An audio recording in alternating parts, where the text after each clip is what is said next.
Makhal Mathel, Manipur.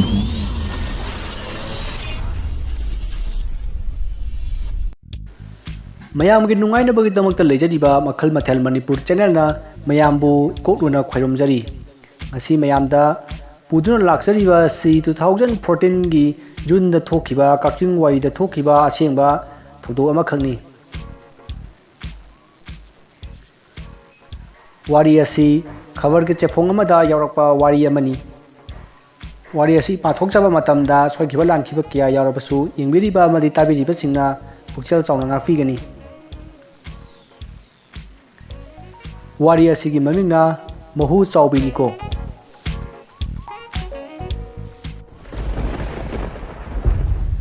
kakching wari khunjampata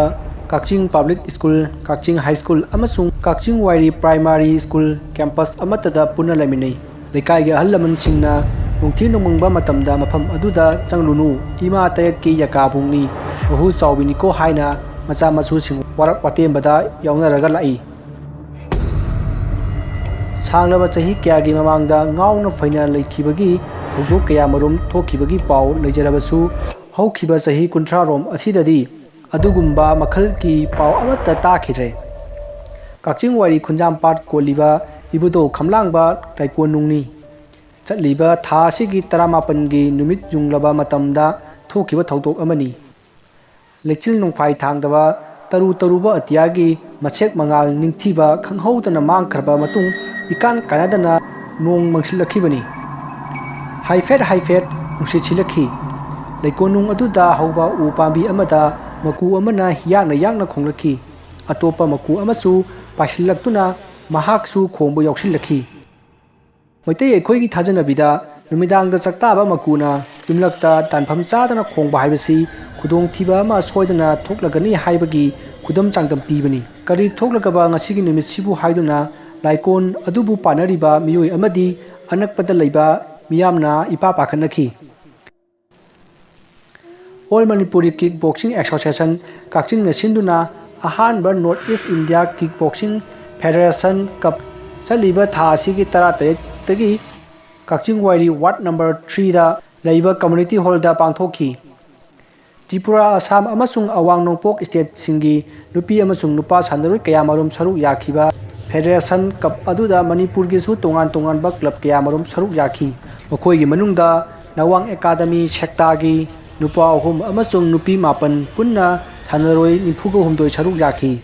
सिल लांगलिबसिंगना नुपा सानदरुई मकै अतोपा लेकाई अमगी community hall अमदा अहिंग यारेकफम P अमसुंग नुपी सानदरुई सिंगना काक्चिंग वारी साबल लेकाई वार्ड नंबर 2 गी लनाई युम खरदा थमी किक बॉक्सिंग टूर्नामेंट रोशिनबा नुमित था सिगी 18 गी नुमिदांग वाइरमदा नवांग एकाडमी सेक्टागी नुपी सानदरुई अनिखक कम्युनिटी हॉल अदुगी खजितंग चथोकलगा लैबा टॉयलेट अमदा मसा सेंगतोकपा चखि किरण कौबी नुपी सानदरुई अमना मनुंग अचौबदा चंखरगा रेतिका कौबी अतोपा सानदरुई अमना मपानदा ngaiduna लैखि मरक असिदा मयामदा पंजरिंग वाफमदी पंजरिबा मिंग असि असेंबा मसा मसागे मिंग अमत नते वारी असिगा चाननबा अदु हपचबनी मसा मसागे ममिंग पंदे हाइदुना मयामना मसिगी दमक्तदी ngapiyu वारी मखातासी अंगप मतौ हाइबदुनी रितिकाना किरण ngaiduna लैरिङैदा मनाक अदवाइदा ममी सेंफातबा कनागुम्बा खरना येन सेंबा उखि मधु हेक उरुबदगी खुंया सागलई हाइदुना किरण कौथोकलगा थुना यांगना फम अदु थादोरखि मखोइना हलकपदा लंबीदा थेंगनबा हेमबा कौबा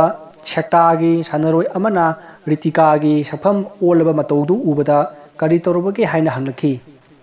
पुक्ता थुक लावा अमखक फावरकपदगी खुदक्ता रितिकाना हेमबदा दा हेमबा आई युमदा थिनबिरो करी नोमा तौरे हक्चांग नुंगाइते हाइरमबदगी रितिका मचिंदा मुरुम सोनबा हरखि फिबम अदु मतौ अमनी हाइना लौदुना हेमबना रितिकाबु कोनबिरगा लेकाई अदुदा मखोइना चंगजफम लौरिबा युम अदुदा पुसिलखि चोइरोन पारोन लोनबदुदा किरन्ना तायन पुंफाई हाइदोपियु इसिंग थक्के हाइना हाइरकपदगी मयाम क्वेचेन चेनदुना तायन पुंफाई लौरगा इसिंगदा हापतुना मसादा खिखि रितिकाना थक्के हाइखिबा इसिंग अदु युमदुदगी पुथोरकलगा हेक पिथक उबदा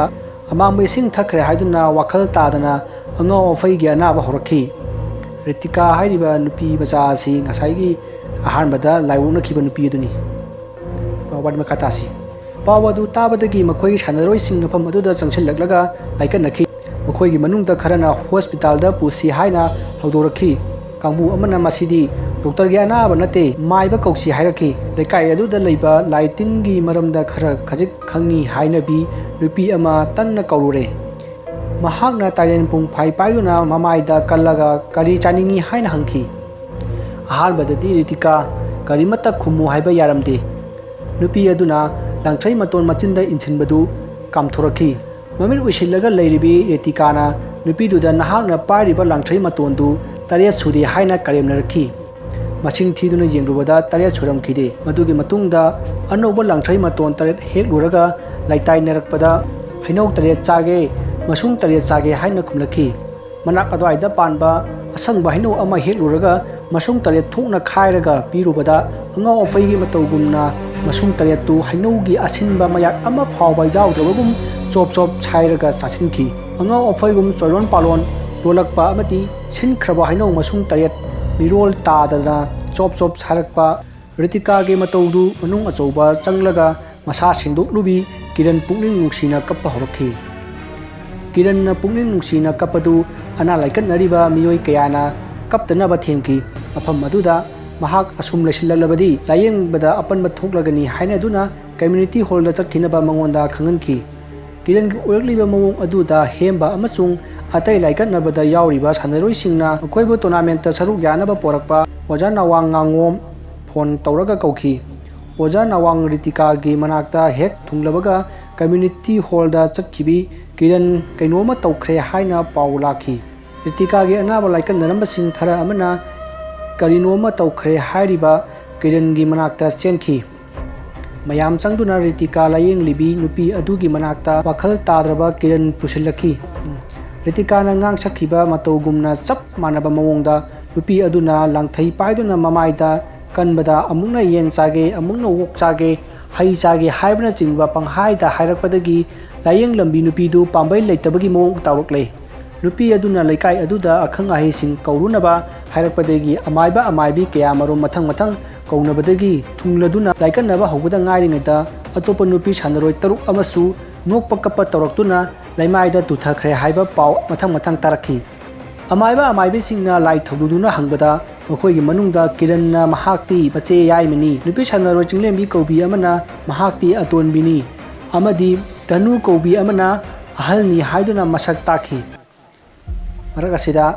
mayamda amukka suningsingjari panjariba ming asi asa masagi asing maming amata nati wari asiga chalanaba hapchanjabani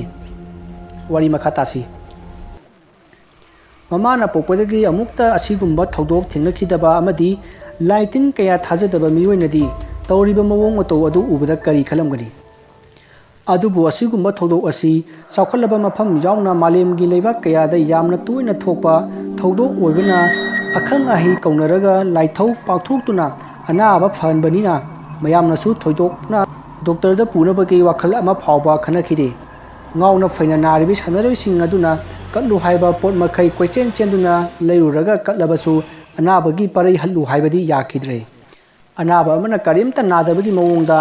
mayamga ngahak wari sanaba yaramgani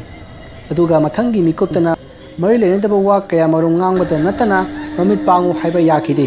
pambai leraktabadagi anaba punamak mafam maduda pulap pusilakhi makhoi tarelmak yum adugi mangkolda pulap hifallaga amaibi sing adu laikatnaba horakhi wari asigi ahanba saruk matang asta losenjare muthang yani suba saruk hayeng sojan thagatcharaki mayam matamadu phawdi ngaibiyu mayambu amukana khoiramjari